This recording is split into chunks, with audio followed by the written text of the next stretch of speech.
Hi, everyone, and welcome to Open Your Eyes to the Universe. I'm Gabrielle Martin, your host for this evening. If you're joining our program for the first time, Open Your Eyes to the Universe is a series of contemporary talks and conversations, open-eyed meditations, and interviews with people who inspire and uplift others by sharing their wisdom, their insights, and their experiences to co-create a better world.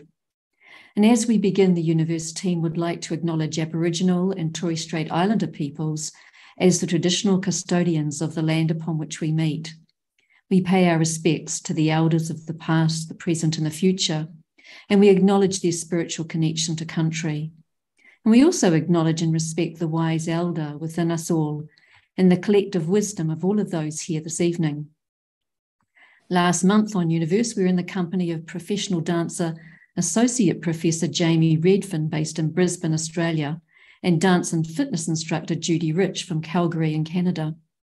And their conversation was on movement and meditation. They were exploring the connection between the inner world and the process of dance and movement.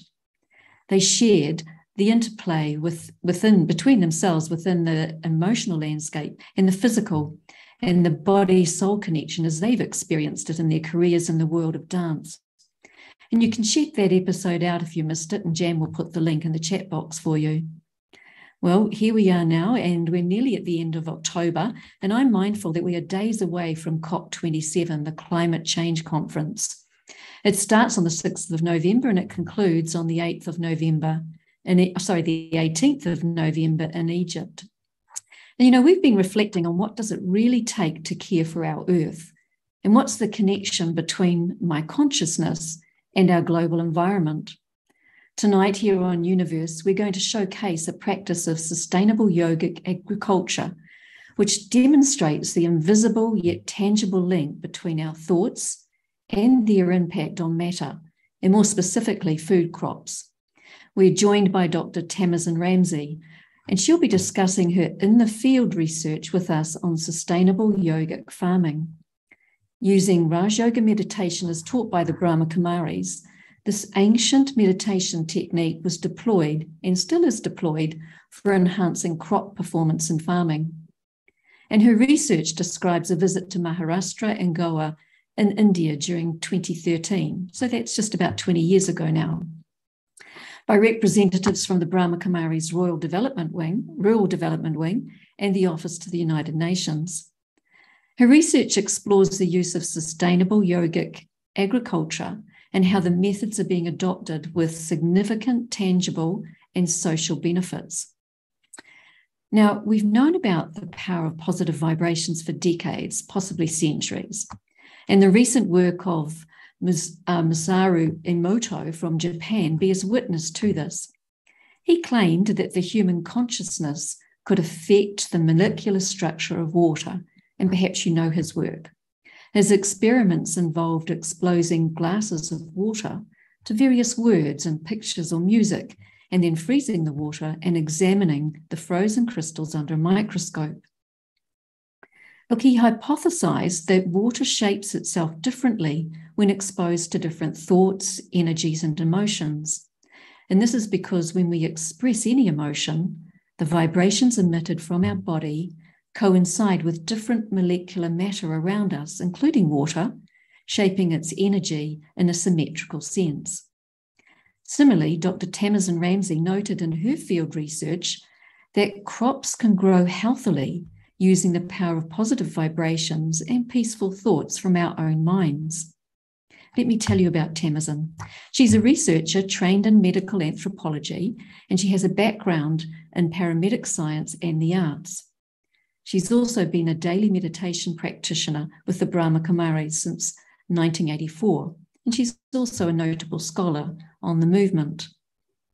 She represented the Brahma Kumaris at the United Nations between 2010 and 2014, during which she learned about the power of spiritual technologies in solving global problems. As her interest in matters of the spirit have deepened, so too has her interests in other species and the world of matter on which we all depend. Tamasin now works as a senior policy advisor for the Parliament of Victoria and works to integrate values and legislation in ways that benefit people, animals, and our planet. The complex and enduring interrelationship between the physical and spiritual worlds is what sparked Tamasin's interest in sustainable yogic agriculture. She says, whether one is an environmentalist, a spiritual practitioner, or a scientist, the laws that govern nature are irrefutable. As a human collective, we've used nature as a commodity and as a resource for our own gain without considering the consequences. And now it's time to give back to nature, allowing her to replenish, so we may once again live in a sustainable, biodiverse, and abundant world. Sounds great, doesn't it? Tamasin, it's lovely to have you with us tonight. And what a groundbreaking, or should I say, a ground healing piece of research that you've championed. And we'd love to hear more about sustainable yogic agriculture from you this evening. Thanks, Gabrielle. What a great introduction. Gosh, yogic farming. I was reflecting on how I started, where my interest really started with that. And I think it began actually when I was a small child. I grew up from the ages of 0 to 6 or 7, living in a very simple house with my parents on top of a mountain on about 300 acres outside of a small country town. And I was an only child, although I did have friends, but they lived a long way away. So my daily playground was literally the forest. And my playmates were other species, animals, insects, birds, and the trees and the landscapes. And I didn't know that was unusual until I got back to Melbourne and discovered that not every 8-year-old talks to animals when they're at school. So I kind of let that go. And I stayed interested in meditation practices and reflective practices, always interested in matters of the spirit, even as a child.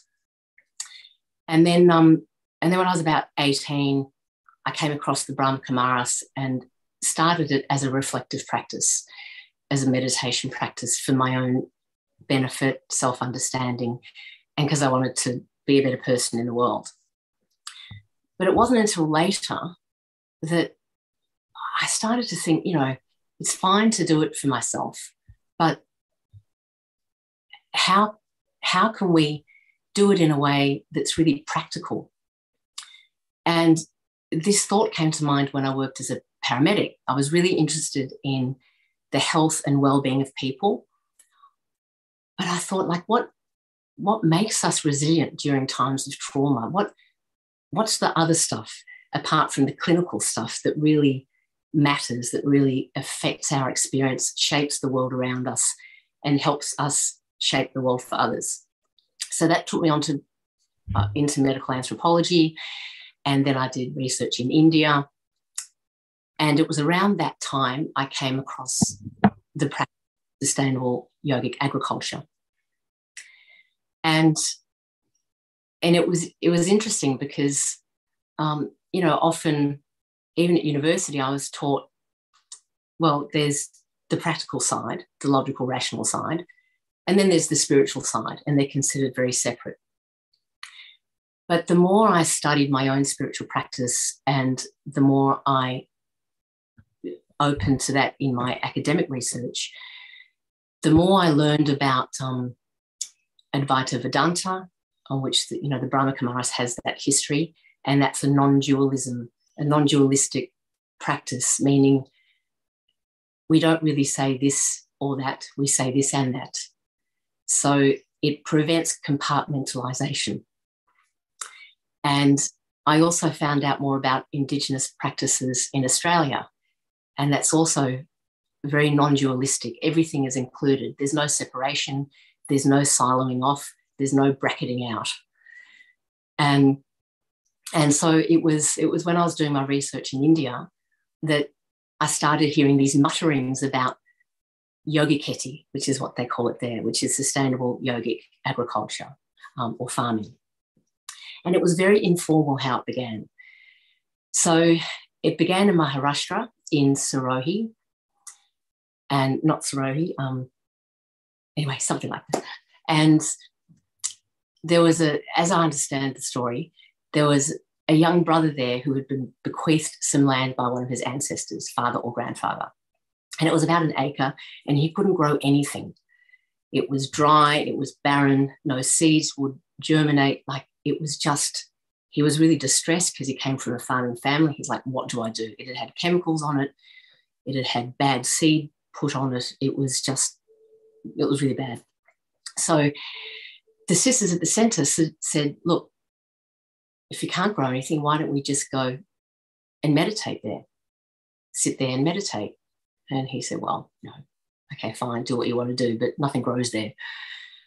So anyway, one of the sisters said, look, let's do it for 6 months. Every morning and every evening, or just go there for half an hour, morning and evening for 6 months. It can't hurt. Let's see what happens. We're going to meditate anyway. We'll just do it there. So they did that. And in 6 months, the soil had softened. It had become porous. It had become richer. And nothing had been done. Like, for, I'm not sure how many years, for 3 years, I think it was, it had been the same. Nothing would grow there. After 6 months of meditation, the soil had become porous, had become more accepting of water, and it started to show signs of germination. So the farmer thought, okay, this is good. And he set about planting his seed, and it was okay, but it was not really flourishing. So then the sisters said, well, look, why don't we empower the seed before we put it in? And again, he was skeptical, because even though ancient farming practices actually all incorporated metaphysical practices, but since the discovery of the germ and the discovery of the dollar, or the creation of the dollar, I think those things have been pushed aside for economic growth, economic profitability, and this kind of speed and quantity.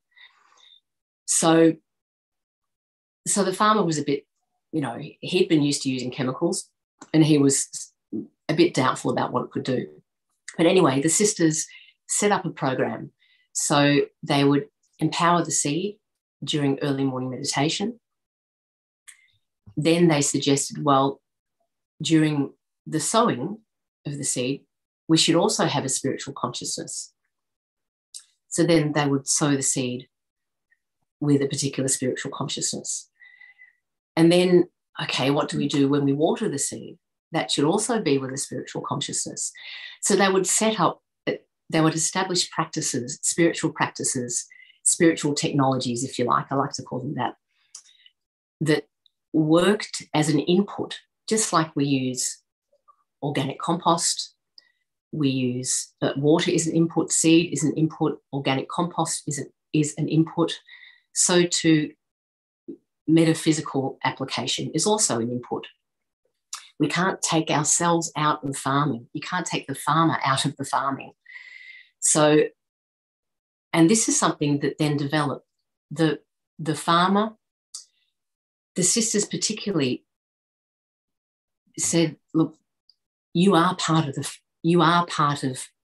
the agriculture. So you yourself have to become good in order to make the seed good, in order to make the produce good and the farm good. So then the farmers started adopting a vegetarian diet. They stopped drinking and smoking. They started meditating. Their relationships improved. And so it had qualitative and quantitative benefits. Now, I'd like to refer to some of the quantitative benefits. And Pete, if you don't mind putting the slide up, I just think this is really interesting. And I'm referring to, at the moment, to a recent article that's been published about yogic farming. So this is from a research program conducted about 8 years ago, but you can see, particularly in the middle, the carrots. You've got chemical carrots on the left, yogic carrots in the middle, and organic carrots on the right. And what they've discovered is that there's greater root germination, there's greater resilience to disease, and the crops are generally stronger and more nutritious than either the organic or the chemical. Sometimes with chemical, you'll get a greater quantity, but it's purely in mass. In terms of nutrition, in terms of calories, in terms of energy, in terms of flavour, yogic food, yogic vegetables are really key. Thanks, Pete. So at a recent this recent study done, the yield of organic and yogic far surpassed organic and far surpassed non-organic and the control. So if we think about it as just another input, then we can appreciate that it's part of the farming practice. It's not an add-on. We have the farmer, we have the seed, we have the water, we have the land, and all of them together go to create a healthy farming system. So I'm just thinking, if we want to do a bit of a meditation commentary, I'd like to do a meditation commentary that some of the yogic farmers do. And it's about being a seed. So I just want you to settle where you are.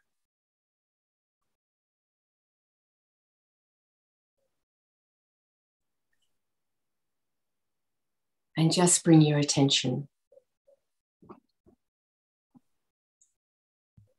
to the center of your forehead.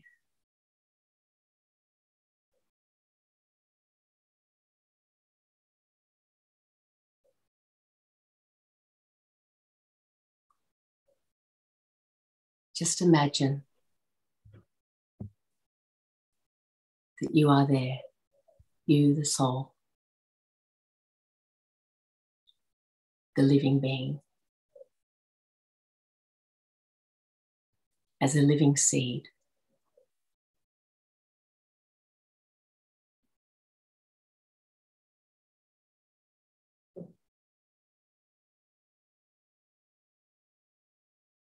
Just feel yourself as this light, this seed, this tiny, silent seed of light.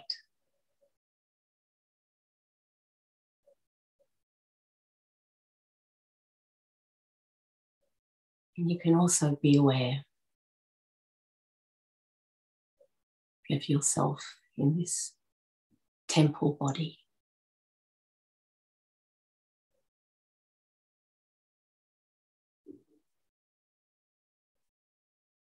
This temple body made of earth, water, fire, air.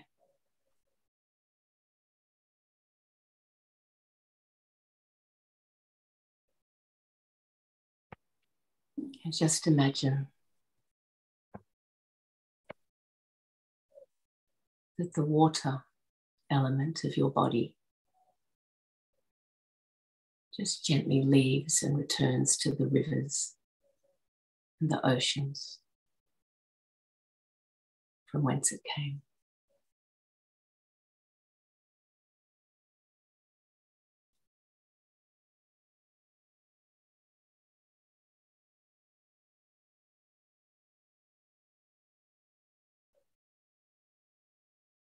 Just imagine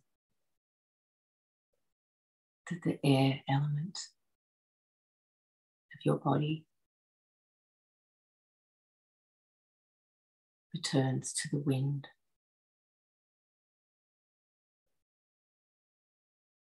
from whence it came.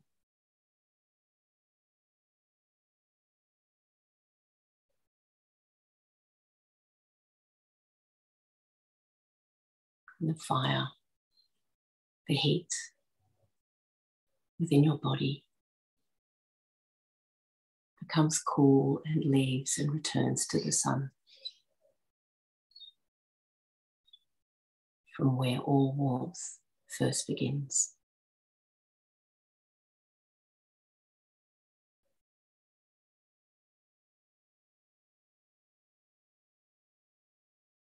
And the earth, the remaining earthen element of your body, gently returns to the land and once again becomes the mountains and the valleys.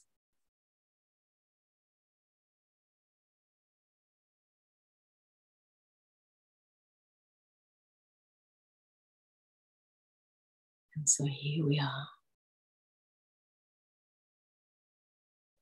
suspended,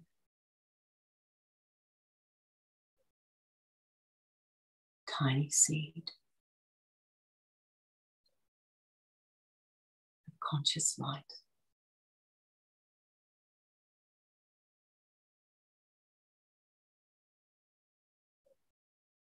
And gently we descend to the earth.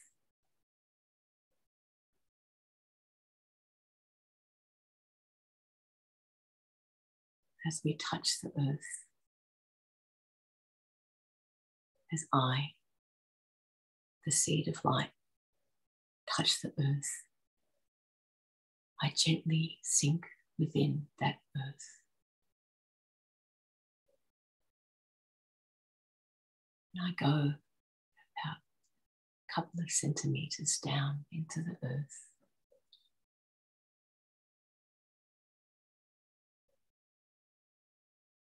So quiet.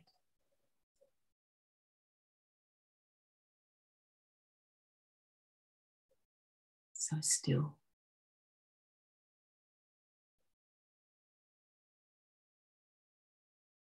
So warm and comforting, this earth around me.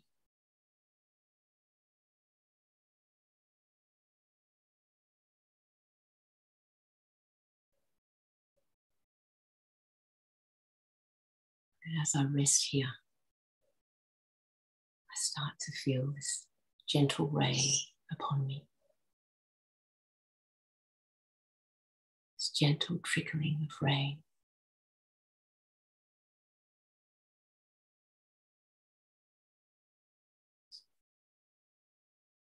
It feels good, that coolness on I, the seed of light. The warmth of my Mother Earth. The coolness of rain.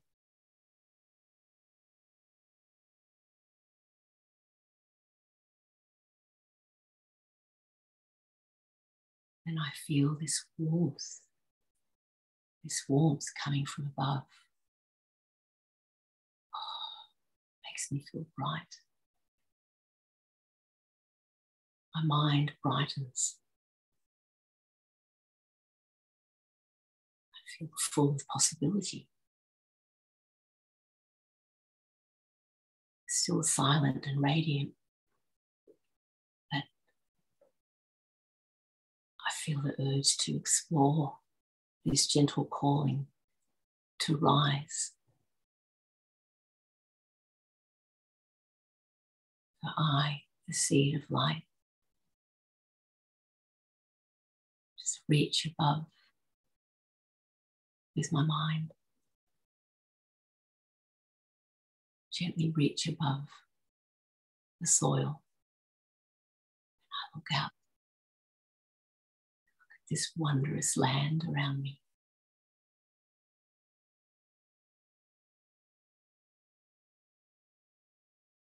My mind, in the form of a little green shoot, rises above the land.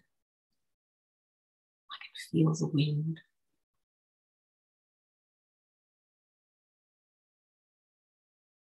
I know there are friendly people and animals.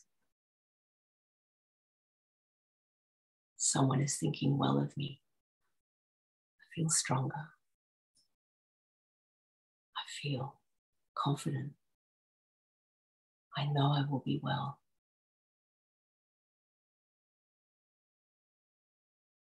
feel vibrations of love and of power. I put my roots of light into the soil and I start growing strong and straight.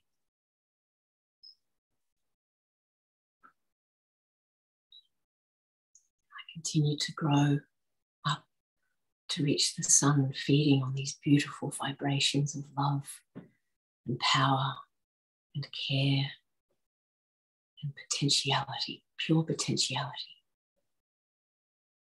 I know I will reach my full potential.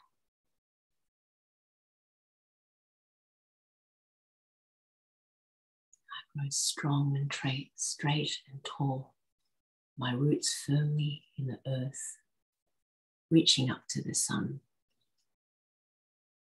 And I feel I have fulfilled my destiny. I am strong. I am bright. I am tall. I am steady. I am loved.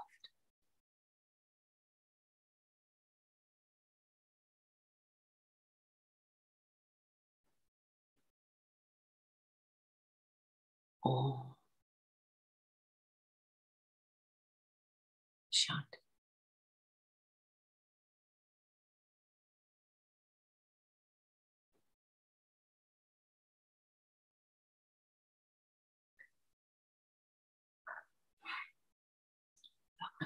I wanted to do that because it's a different way of thinking. And I think this is the key with yogic farming. And a lot of what I've learned recently has been from Aboriginal Australian people.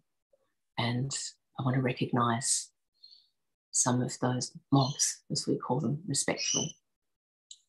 So I've been culturally adopted by a Waka Waka Woolly Woolly woman who has cultural connections with the Pitjantjatjara in the Western Desert, Uluru, and also learned from Gunditj Mara, Gunai Kurnai, and also 2 elders from the Wajibulak Nations. And you know, it's only recently that our thinking has become reductive. And I know I said before the discovery of the germ and the creation of the dollar, but I think it was like that. We discovered the germ and we thought, gosh, all the problems can be solved if we just kill this, and then everything else got relegated to old wives' tales or mythology.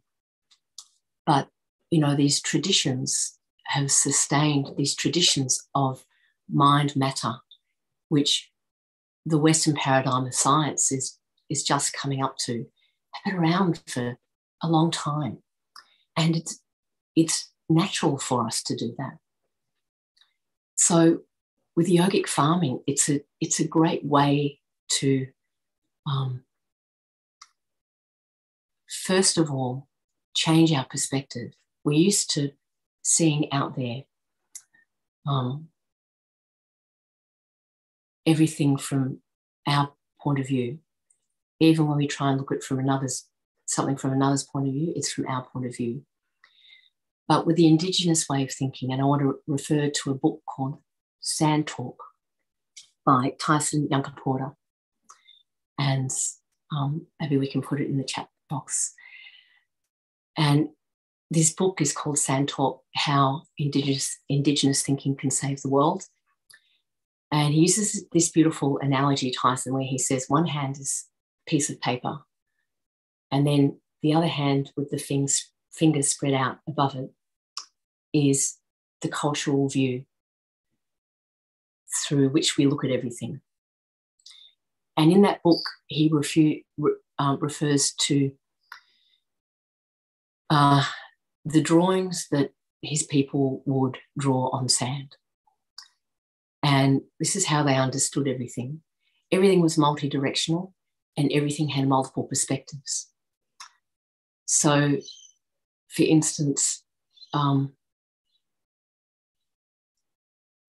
when we think about north, south, east, and west, they don't have 4 directions. They have about 16 directions. They have up and below and side.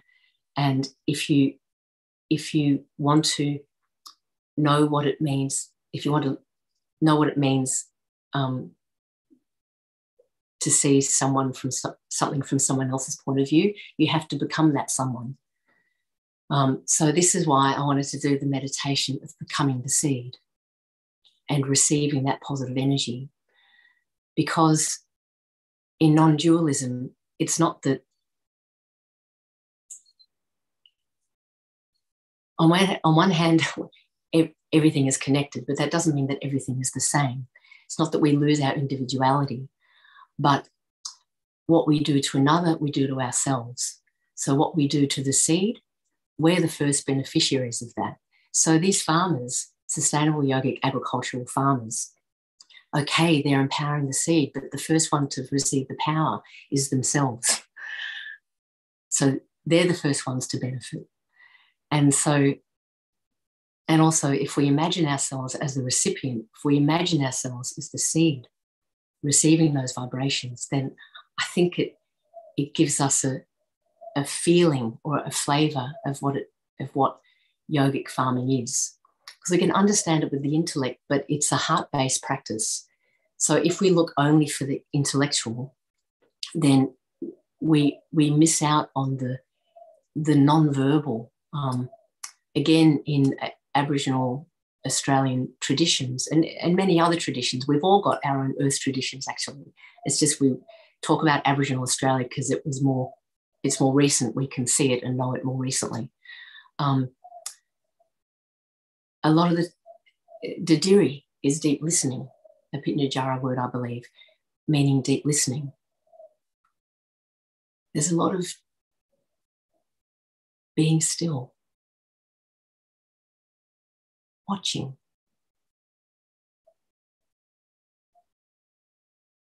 waiting. Like there's no rush. Just wait. Wait for the season. Wait until the kookaburra tells you the rain's over. Like there's always something that will tell you. We live in a multi-species world, a multi-element world. And this is the practice of yogic farming. And I might outline the practice, unless, Gabrielle, you have some thoughts or questions or something like that. I thought I'd kind of outline what people can do Yeah, no, it'd be great to hear a little bit more from you outlining what people can do. I know there'd be some keen interest in that for sure. So a really good way to do it, and something that you can do at home, and I've found it very effective, is it works well with rice. You have 2 jars of rice. You put rice and water in one jar, rice and water in another jar, same jars, position them on the same windowsill. And with one, you give that jar vibrations of love and power and peace in whatever way is meaningful for you. That is really key for the sustainable yogic, for the metaphysical practices. It needs to be meaningful for the practitioner. So it should be meaningful for you. And the other one, you just leave. You don't do anything.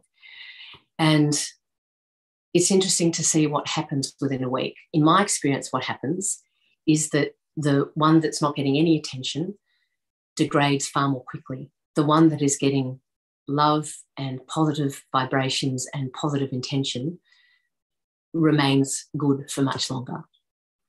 So you can do it like that. Rice and water in a jar is a really easy way to do it. You can also do it with plants, but it's a little harder to tell because every seed is different, but rice can be more similarly compared.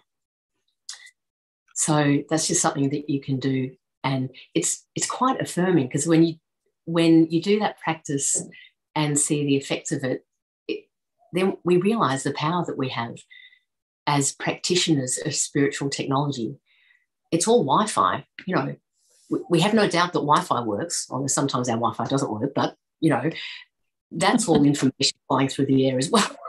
So, it's spiritual Wi-Fi. It's what it is. It's information going from one non-physical vibration and traveling or manifesting elsewhere as that vibration and having an effect. It's such a great practice. There's a little bit that's on that track. Maybe I could just pitch it now. It's saying, would that be okay? Yes, definitely. It's saying, I understand how meditation helped grow healthy crops in the fields in India. The farmers were actually in the fields with their crops. Could we influence the crops in India with meditation if we live in another country? So I guess definitely. It's talking about how powerful is our practice of positive vibration, yeah? Look, I don't think it's distance-based. There's a lot of evidence that remote vibrations work just as much as when you're close proximity. And so, yes, I mean, it's great to be in the field because then there's the full context. But if you're not in the field, you can imagine you're in the field. Just like, with sports psychologists, they get people to imagine they're shooting baskets and with basketball, and the body experiences that they're actually there throwing baskets or whatever it is. There's, I'm sure, a more technical way to explain it, but there's good evidence that that kind of that remote meditation has an effect. Wow, we could try it. And I love what you're doing with the the rice and the water too. I mean, it's a lovely way to, I guess, to experiment. And if you're doing it yourself, you'll come to see just how well it works or not for you. And of course, that experience is a great form. It's a great authority, isn't it, to be able to see the difference? Yeah, yeah. And you can always adjust your practice that way too. If you're not having the effect you want, try something else. Actually, I had an experience once with Dr. Torsten Ludwig in East Germany. Now, even that, what a great name. So he was actually looking at the effect of mind on matter, and he had what's called a random event generator. So what that is a machine that you project your thoughts to, and the idea is to affect the line. So there's a line that travels across that's generated through the computer, and then there's like an arc that shows. Sorry, there's something going on downstairs. Okay, there's a line that you have to try and move, and then there's an arc, which is the arc of probability. And so I tried to move the line. First of all, I had quote-unquote powerful meditation, and the line didn't move. There's like a green line that goes along the middle, and it slightly moves. It didn't go up or down or anything. So, okay, so much for my powerful meditation. And then I tried something else. I tried kind of not meditating, not kind of having that intense focus, but just having general meandery, nice, positive thoughts. And that didn't work.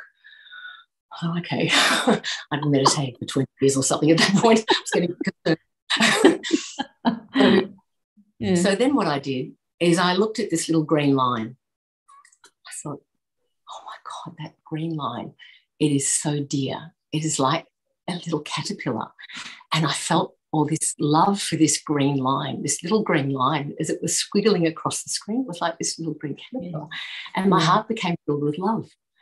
And instantly, all these lights started going off, and the random event generator started making noises, and this line went outside the realm of probability. Wow. So I'd influenced, but it was a state of love that did it. Wow, look at that. And very direct, wasn't it? It wasn't abstract love, it was direct, like this is a little caterpillar, and it was very much on that, very focused. Yeah. Yes. When we're immersed in a state, rather than thinking thoughts, which, I mean, in meditation we do all kinds of things.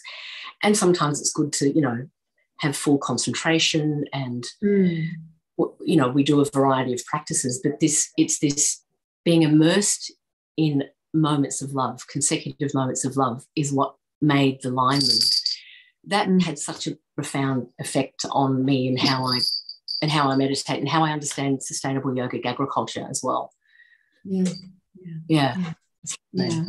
I love the way it's so specific too. And you talked about the the social benefits. Can you elaborate on that? You did mention about the impact that it had on the farmer herself or himself. I'm not sure. The farmer. What about those around, or what other kind of social impacts? Because I understood at one point there was a high rate of suicide amongst the farmers in India because they were the seed they were given, they could only use it one season, they couldn't do much with it thereafter, and so on. And we were seeing a spike in suicide rates. Can you just talk a little bit about the impact of these the sustainable yogic farming and some of the social benefits from that post 2013? Yes. Yeah, it was interesting. When I spoke to farmers, mostly what the female farmers talked about, because there were men and women both, they were the ones that tended to notice the difference, whether they were female farmers or the wives of male farmers. They were the ones that noticed that their mood was different, because in order to do the farming, the sustainable yogic farming, the farmer has to become a meditation practitioner and also has to adopt certain practices in order to have the mental acuity, I guess, or the heart acuity maybe, to have an effect on the crops. It was changing relationships within the home. It absolutely reduced farmer suicide rates in those particular communities. So yogic farming tends to operate among like 20 to 30 farmers. It operates in small groups because it operates farmer to farmer, which is one of the reasons for its success, I think, because it's not a top-down approach. It's led farmer to farmer, and usually it's led from farmer to cynical farmer because, they're like, well, I'm used to using chemicals, I don't know how, like having some meditation. But then they see the effects. Like another effect was, just to go back to the physical for a moment, was that the sugarcane grew much straighter and wasn't subject to pests in the crop directly, in the farm directly next to that one. The sugarcane wouldn't stand upright and became infested with an insect. So, and that also has an effect on the farmer because they feel a sense of pride and accomplishment. Farming is one of those things that you do. You've got to give something to get something. In a world where we've got push button everything, and you don't, even the light switch, you don't have to generate your own light. You just press a light switch. But agriculture will always be what you do, you get the return of that.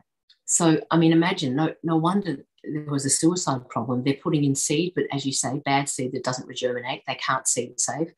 They're putting in chemical. At one point, they were using Coca-Cola because it was cheaper than had the same effect. So, change in the farmer, change in relationships, more cooperation within villages, reducing depression. People overcame their addictions as well because they're farming in a way that was meaningful. Some of the farms I went to, they asked me to please take off my shoes because this was considered sacred. It was they had such pride. So wonderful. Oh, that's gorgeous, isn't it? Yeah. We've got another question coming in here, Tamasin. Could you tell me where you practice this on Australian soil? Well, interestingly, at Yarra Valley, which is one of the centres in Melbourne, retreat centre, the brother looking after the farm there because they produce, there's a crop garden and potatoes and seedlings. And he just asked me the other day if we could start practicing yogic farming there.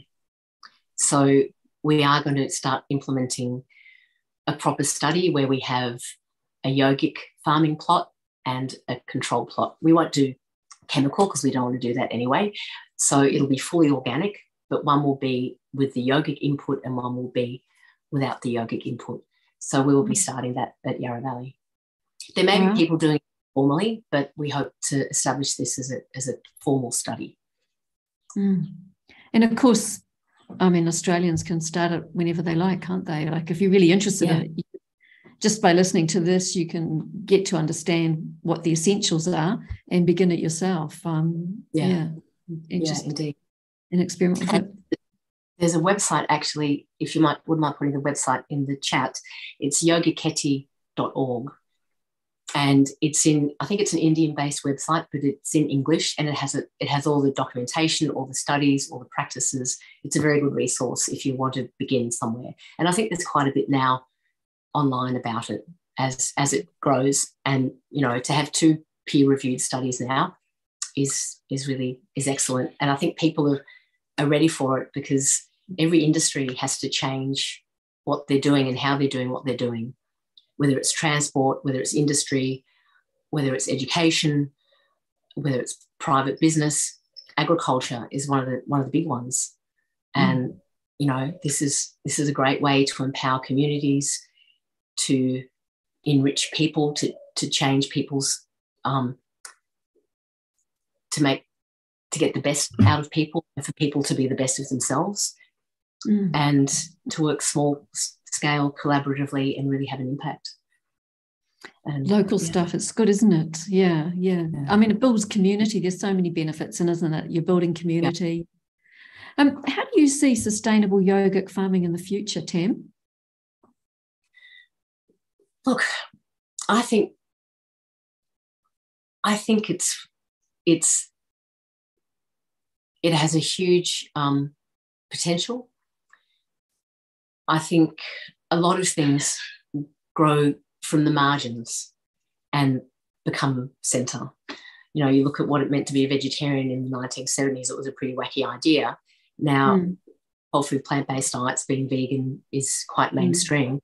So, but things start from the margins and then work to the centre and it becomes mainstream. And I think that's happening just because it's not sustainable. I mean, in the true sense of the word, we cannot keep pouring chemicals on our soils and feeding the plant and forgetting about the soil. We get these big plants and the soil is barren.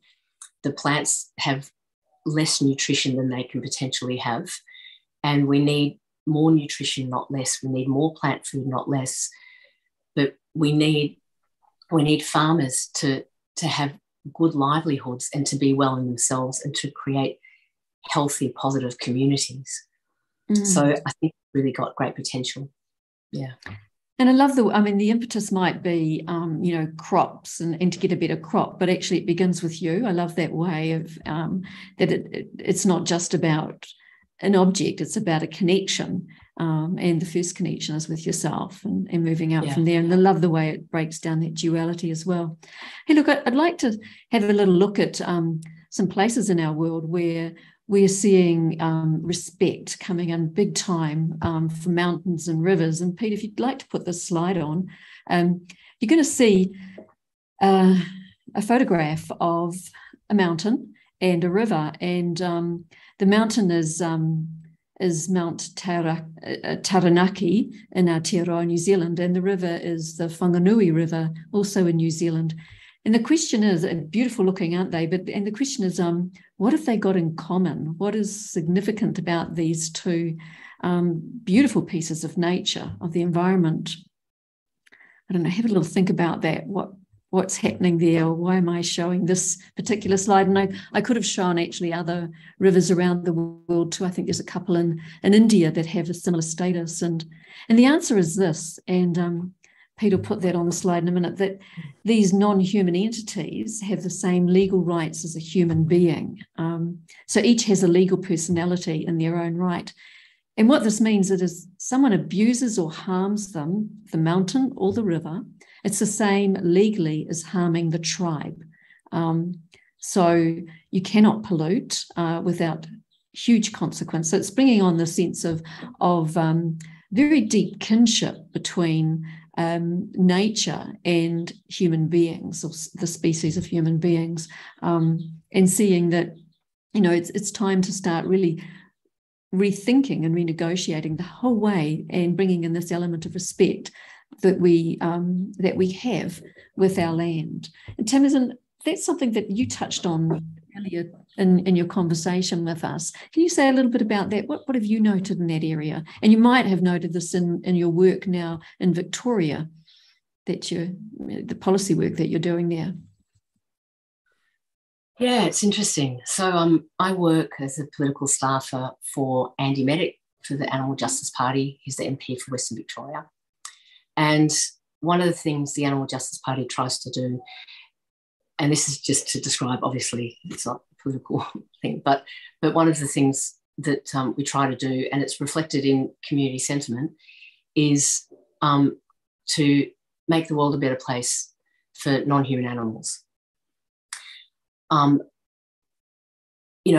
laws are often behind our sentiment, and laws take a while to catch up to our sentiment.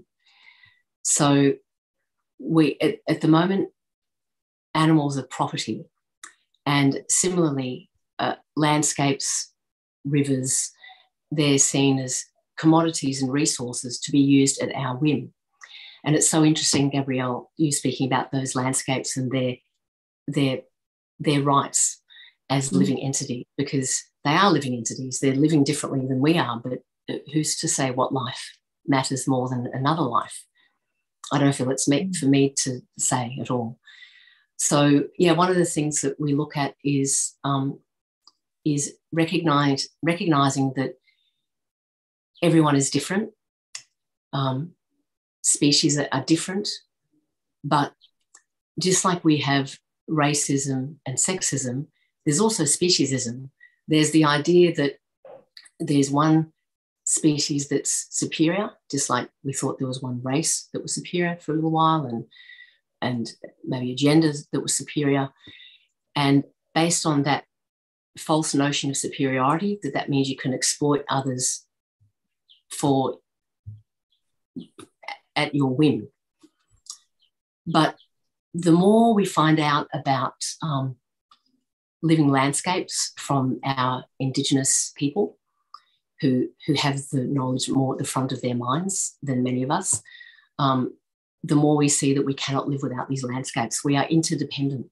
We interbe. And that's a beautiful expression from Thich Nhat Hanh, the Buddhist monk. He talks about interbeing. We can't exist without the other. And similarly with other species, the more we find out about other species, the more we find out that they're more like us, not less like us, in terms of their ability to, in terms of their emotional worlds, their wish to play, work, love, express themselves according to their species. And we have to be careful. There's anthropocentrism and anthropomorphism, and they're two very different things. And I think people get them mixed up sometimes. So anthropocentrism is the idea that we are the human and we should be able to use others and exploit others as we wish, because we are superior and nothing else matters as much as we do. Anthropomorphism is thinking that by acknowledging the gifts and talents of other species, that somehow we're thinking they're human. They're not human. I don't at all suggest that that a bird is like a human. And actually, there's another book I'd like to put in the chat. It's called The Genius of Birds by Jennifer Ackerman. And, it's remarkable, the studies they've done on birds, the complexity, the moral complexity, the intellectual complexity, the forward thinking, the kind of engineering brain of birds. even in the book I mentioned before, Sand Talk, Tyson describes beautifully the echidna. The echidna has a much bigger frontal lobe than us compared to according to the size of our brain.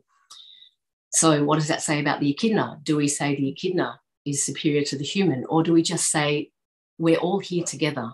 We are all interbeing. We all inter-are. We cannot pull out the human thread of the tapestry of this drama of life that we all live in. We are interwoven. What we do to another, we do to ourselves. So much more healthy, isn't it? It just brings to my mind how deadly comparison can be. You know, we start comparing and then we move into frames of, you know, dualism, isn't it? Inferiority, superiority, and so on. Look, I'm going to push pause there for a minute and show a short video. It's called Want to Save the Planet, because it's quite timely to show this. And let's check in after the video. It's a short one, and continue our conversation, having absorbed some of the key messaging in this little short video. Want to Save the Planet. Want to save the planet? Perhaps you recycle, practice a vegetarian diet, or watch your carbon footprint. That's great. But where does it all start? It starts with awareness. Thoughts come from the awareness that we hold. Consider the truism, you are what you think. Thoughts, like words, carry power. Hate, kill, suffer, murder, lynch, death, torture, war, rape, victim, ugly, useless. Versus love, help, care, heal, peace, purity, wisdom, truth, happiness, kindness, beautiful. They say if you think you can, or if you think you can't, you're probably right. Awareness becomes thoughts. Thoughts become consciousness. Consciousness becomes action. Action creates an impact. Now consider the impact your thoughts have on the planet. Do you want to hurt, pillage, exploit, use, kill, burn, destroy the planet? Or do you perhaps want to love, heal, protect, grow, nurture, save the planet? If you think the Earth is a beautiful living system and our existence is only a part of this intricate balance, then it is. Then we will use her resources with greater respect. Kinder awareness leads to kinder thoughts, leads to kinder consciousness, leads to kinder action, leads to kinder impact. Impact triggers change. One person will share this thought with another, who'll share with another, who'll share with another. The more we think, the more we share, the bigger the numbers get, the greater the consciousness becomes. What started as one person reading this soon will become 100, and then 1,000, and then 1,000,000. The time to act is now. The time to act collectively is now. This creates an impact. Impact came from action. Action came from consciousness. Consciousness came from thoughts. Thoughts came from awareness. Want to save the planet? It all starts and ends with our awareness.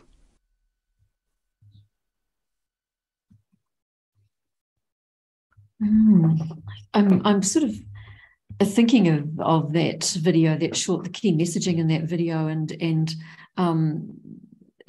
what you've been doing in sustainable yogic agriculture, that connection between consciousness in the context of sustainable yogic agriculture. It makes it very explicit, doesn't it, Tamasin? What were you thinking about that?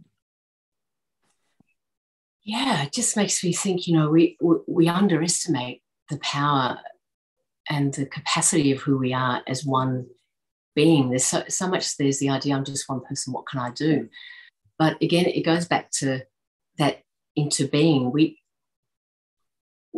We're never alone. We interact with ourselves. But we interact with each other all the time, whether it's on the phone or in work, and we influence each other. We pick up ideas from each other. We're receptive to vibrations from each other. Look what an act of kindness can do. It can lift someone, and that lifted person then goes home and lifts up their kids, and those kids go into the playground and are different than they would have otherwise been. And, there's only one of each of us. There's no other Gabrielle. There is no other Tamasin. It's like we're it. That is it. So we are precious beyond belief, all of us. We are, each of us, precious beyond belief. And so I think when we think we're one, we should think, well, no, we're a million, because who we come in contact with during our lifetime. I'm 56 years old. I've come in contact with a lot of people in that time.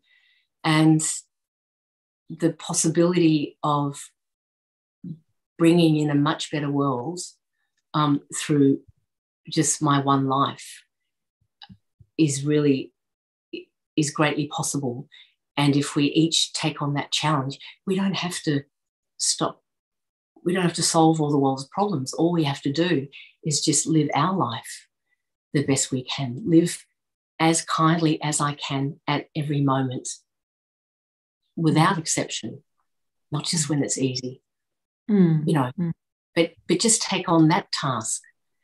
And so to me, that's what that video showed. It reminds us that our awareness of who I am as a spiritual being and a human being, and when I come across others, whether they're human, whether they're different species, also a spiritual being in whatever species they are, to interact with everyone, every living landscape, every living being, with that sense of interbeing, we're here together.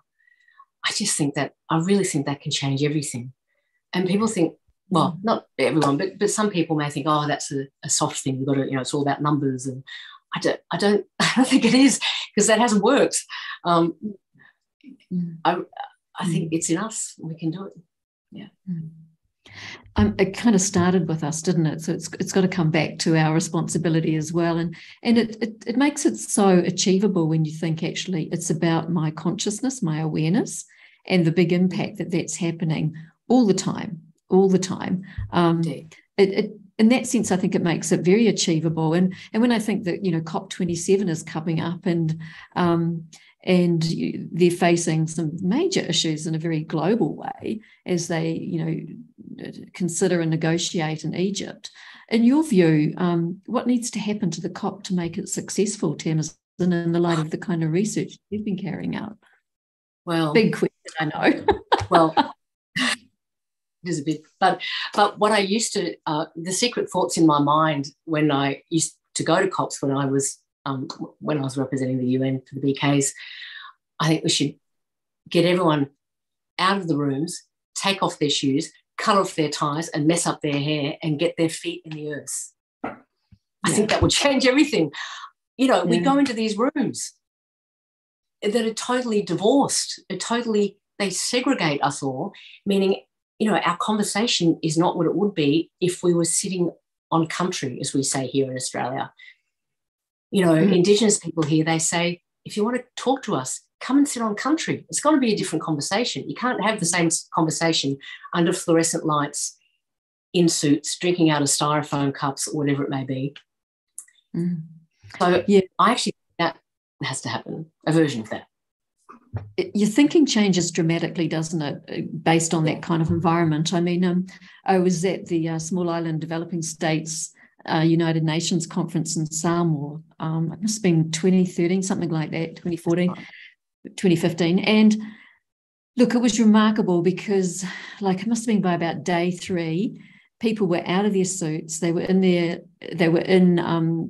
appropriate dress for Samoa, and what a change in the conversation. And the fact that they had to go from the airport and they weren't in limousines or even, they had to drive through the standard road in Samoa, through many villages, and all the villages were out showing their particular speciality. And it was so much heart in it. And it was interesting because when we were talking and doing workshops on these sorts of things, it made the front page of news, and the World Bank was on page 10 because they totally understood that, you know, this whole aspect of, you know, of bringing in the heart into the conversation. And it was notable by the end of it how much people had moved just by being in a very different environment from, you know, the closed room, the large city environment, but coming back into nature where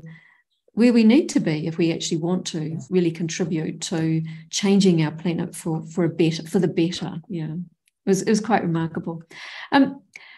Another question coming through here, Tamasin, is there a role for the divine in creating a sustainable future? What do you think about that? Yeah, look, I think so. What I've learnt from some Aboriginal Australian people is that there's many more than the 5 elements. They talk about 14 elements, and the first element is the creator. And then there's sun, see if I can remember them, sun, moon, earth, rain, lightning, wind, tree, air animal, land animal, water animal, divine masculine, divine feminine, and child.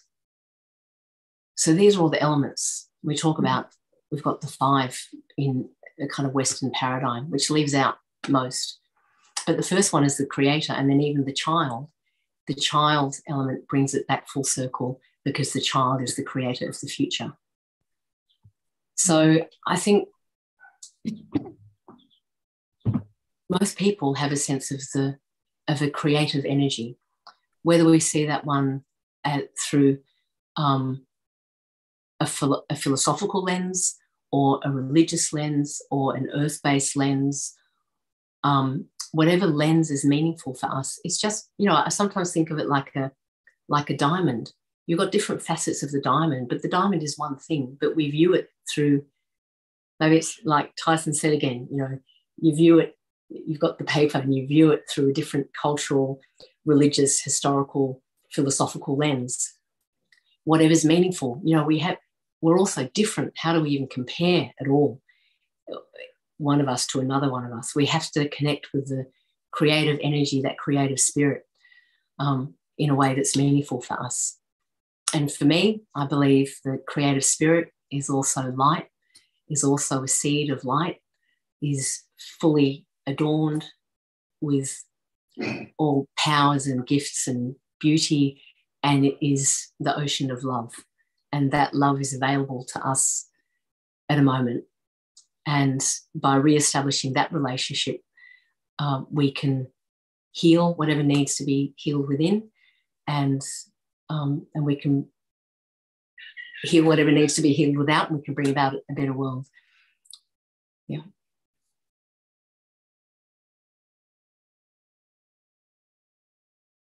Let me just get off mute. Here comes another question. Look, you're passionate about the environment and animal welfare. How do you sustain yourself, particularly when it can be very gloomy and disappointing and stressful? Kangaroo hugs. Oh, yeah. Lovely. I'm fortunate to live some of the time in a place where there's a wildlife shelter, and we look after. Well, there's a woman there, Pam Turner, who looks after animals full-time, rescued wildlife. And it's nature and animals that help me deal with the difficulties faced by nature and animals, actually.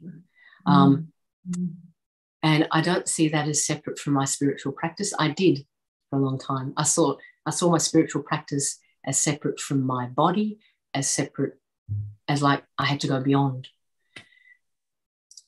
I don't feel that anymore. I feel like it's not this or that. Again, we go back to that. It's not here or beyond. It's here and beyond. It's the two together. I am here. I am I'm in this earthen body.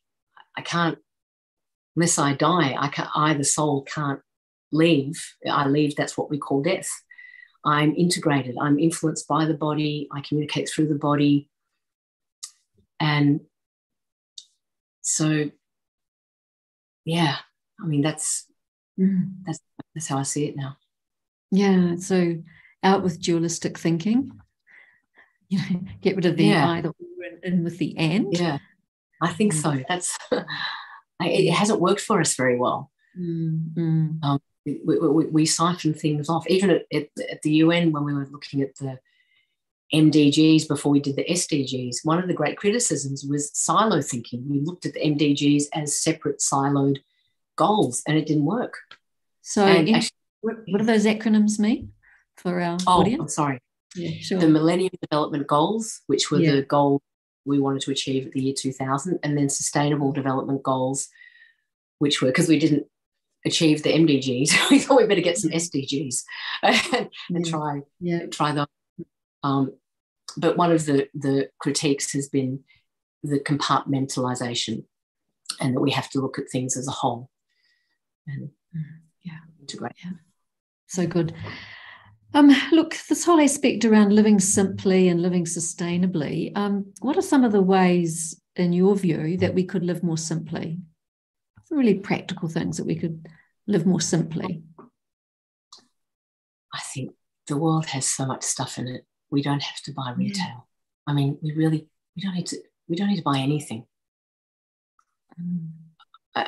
I mean, I think that really think before we buy something, because every thing has a story. We see it in the shop, we buy it, but it all comes from nature, and there's a story about workers and factories and transport, and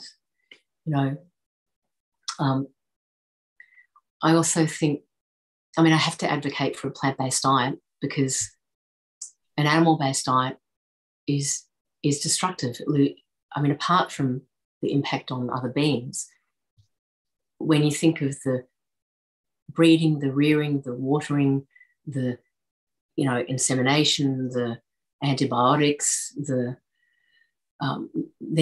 the housing, and then the slaughtering and dismembering and packaging and transporting, it's hugely resource intensive, hugely, much more than eating plants directly.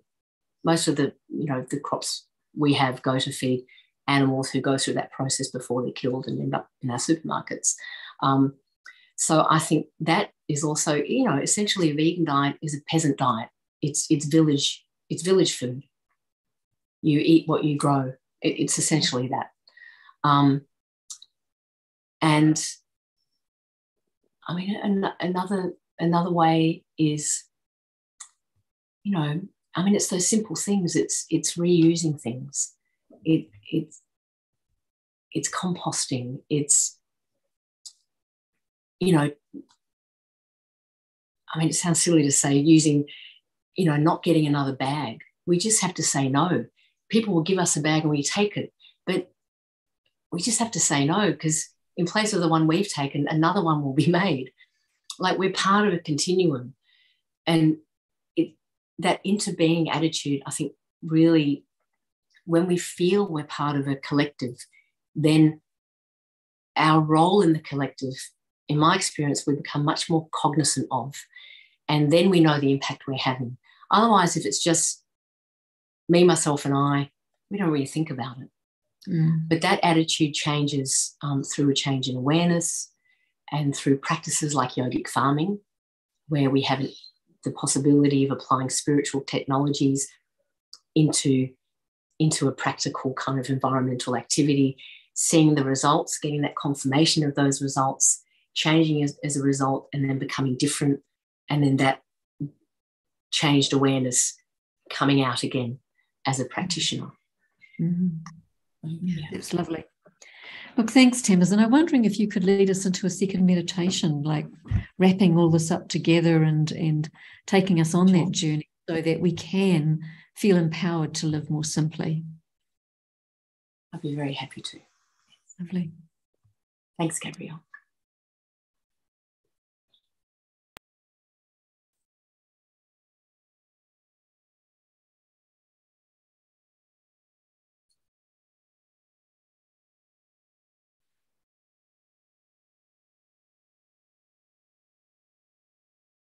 So we'll take this opportunity to touch on all the elements that give us this world in which we live.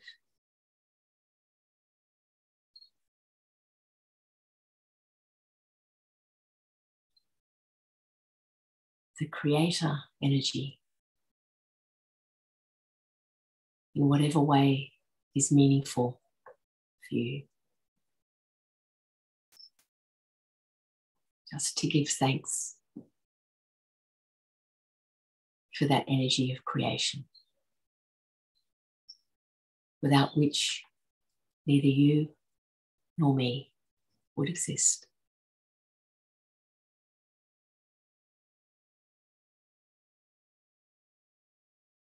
And as we are here, I, the soul, honour the elements of the sun, this element that provides warmth, growth, light, provides day, contrasting with night, and gives colour, shape and form to everything.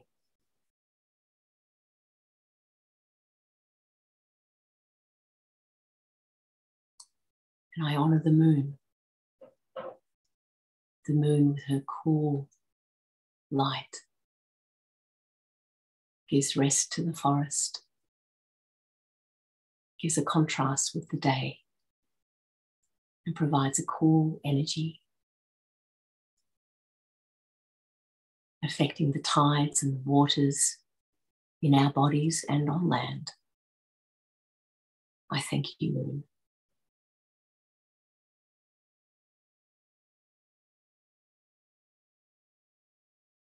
And the earth upon which we stand, which gives support for our very lives, which is the home for all growing things. This earth that receives sun, water, seed, and it provides us with nutrition,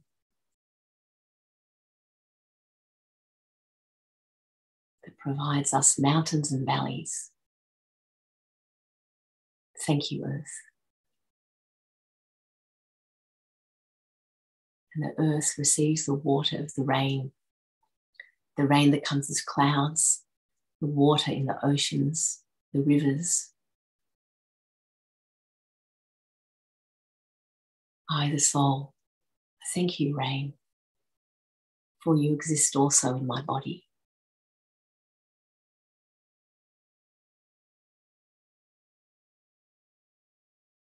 And the element of lightning, charging the earth,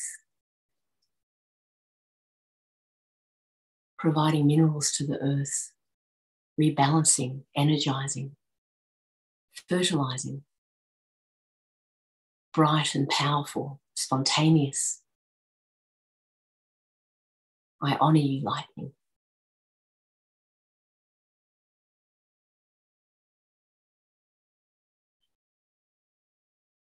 And the wind that cools everything down,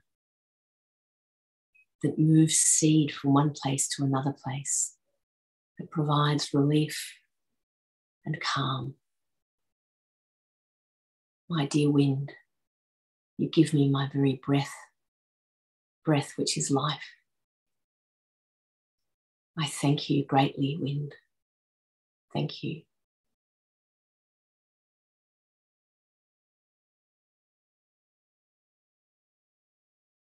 And through the wind, the seed landed in the earth and became a sapling and a tree, a tall, gracious tree, providing shade, providing food, providing shelter and wonder, a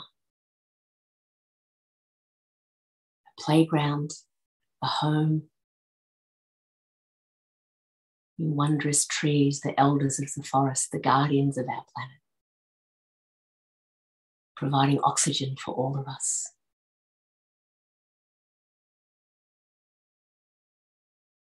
I honour you, O great tree. And out of your branches flies the air animal, the bird, the eagle, the cockatoo, the finch, soaring above, getting a different perspective on the world. Soaring, gliding.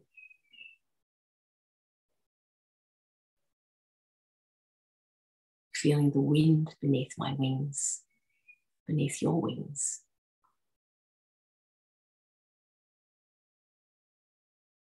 I thank you, my brother, the air animal.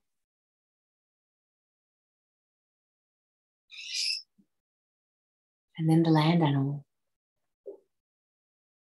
the echidna, the kangaroo, or whatever other species in different countries.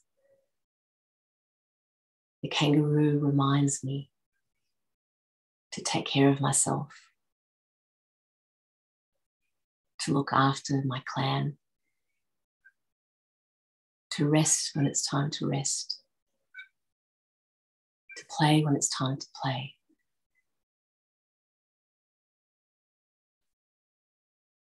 Thank you, land animal, my sister, my kin.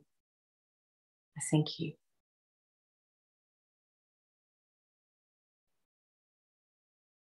The water animal. I acknowledge particularly the eel. The eel, known for its cellular memory. The parents have their young, and then the young just know where to return. They know the place of their ancestors. Like the eel, we also have a connection to our own earth ancestry.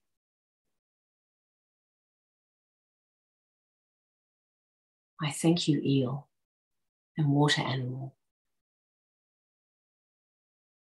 for keeping the waters clean, for ensuring there is life in the waters, and for reminding me of my own earth ancestry.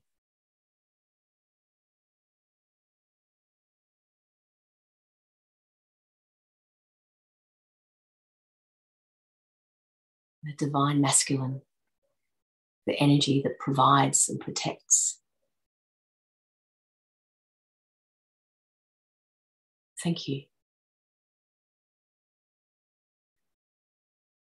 The divine feminine, the energy that nurtures, communicates, collaborates. I thank you.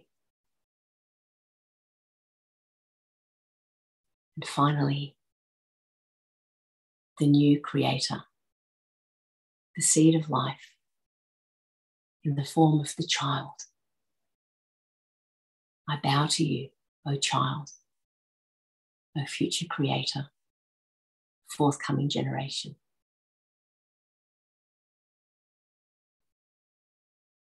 I, the soul, the seed of light, I honour all you 14 elements.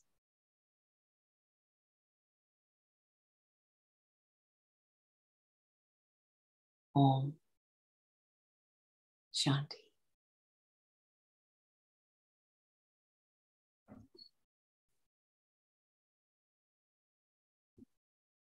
It was a really refreshing way to recap all the key things that you've shared with us this evening, Tamasin. So thank you for that meditation. I'm going to re-listen to it. There's a lot in it. Thank you for that. Yeah, very beautiful.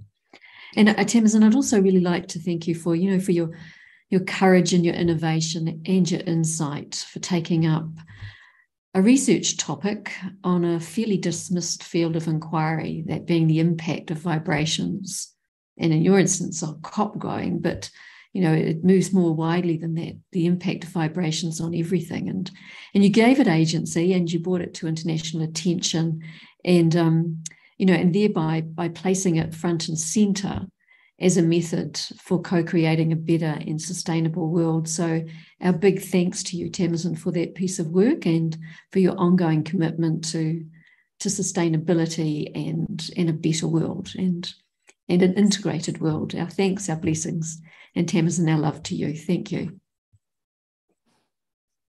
Thank you very much for being. It was great to be here tonight with you. It really was. It was a joy. Thank you. Yeah, great having you with us, Tamasin. Thank you so much. And our viewers, you might like to browse our online bookshop, Eternity Inc., which has got a full range of books on self-empowerment and spirituality, always at not-for-profit prices. And be sure to check out the chat box. Tamasin's referred to 2 books at least that you might want to look at, and a website. So make note of that there in the chat. And if you'd like to subscribe to Open Your Eyes to the Universe to receive monthly updates, then please email us at special.events@au.brahmakumaris.org. And with the COP27 approaching, we invite you to send special good wishes, because we know the power of that, to our environment and all living creatures. And there's a 30-minute meditation commentary with gorgeous visuals to take you into the experience of deep appreciation, deep gratitude and love, and guardianship for our shared global environment and all living creatures. It's called With Love for Mother Nature. It's a guided meditation commentary, and Jan will place that in the chat box for you.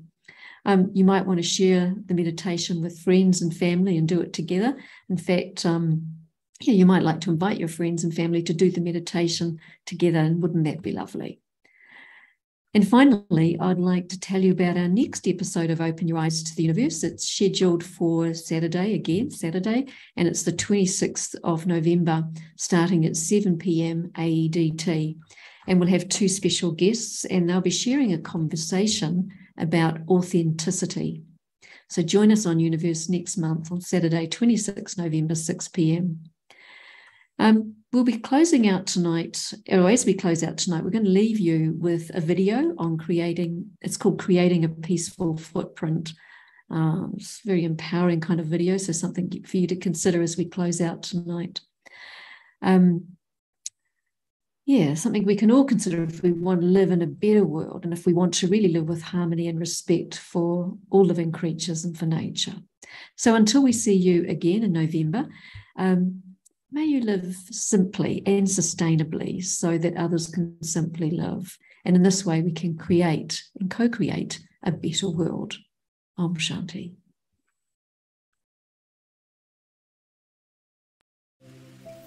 Want to create a better world?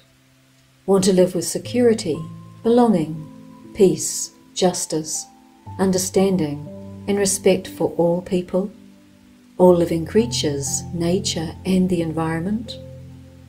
Want to create a peaceful footprint? It starts with my consciousness.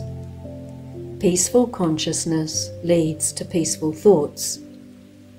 Peaceful thoughts lead to kind words.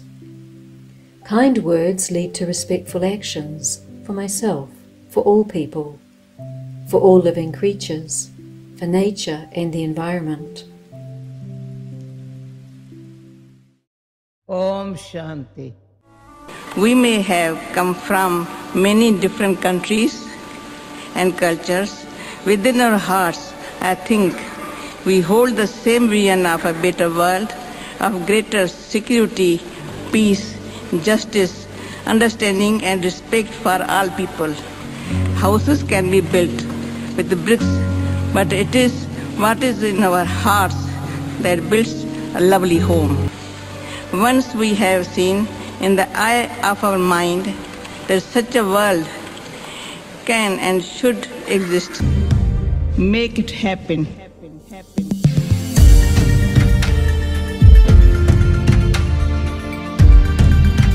Make it happen.